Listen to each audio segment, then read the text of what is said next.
தமிழும் சுவையும் பிரிக்க கூடாதது எதுகையும் மாலையும் சேர்ந்தே இருப்பது வறுமையும் புலமையும் சேராமல் இருப்பது அறிவும் பணமும் சொல்லக்கூடாதது பொய்மை புகழ்ச்சி சொல்லக்கூடியது உண்மையின் தத்துவம் பார்க்கக்கூடாதது பசியும் பஞ்சமும் பார்த்து ரசிப்பது கலையும் அழகும் கலையில் அடக்கம் கேலிசை நாடகம் நாடகம் என்பது நடிப்பும் பாட்டும் பாட்டுக்கு நாரதர் வீணைக்கு வாணி அழகுக்கு உருரன் சொல்லுக்கு வள்ளுவன் வில்லுக்கு விஜயன் ஆசைக்கு நீ அறிவுக்கு நான் ஐயா ஆலைவிடு நீ நேசனத்தவர்கள் அரசின் சந்தேகத்தை தீர்த்து வைக்கும் பாடல் உனக்கு தெரியுமா?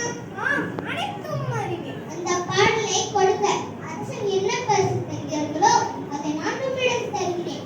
நீ விரும்பிய தொகையை எனக்கு தரும். எனக்கு அந்த பரிசு வேண்டாம். எல்லாவற்றையும் நீரே எடுத்துக்கொள். ஓ புலவரே, கொள்ளலையா?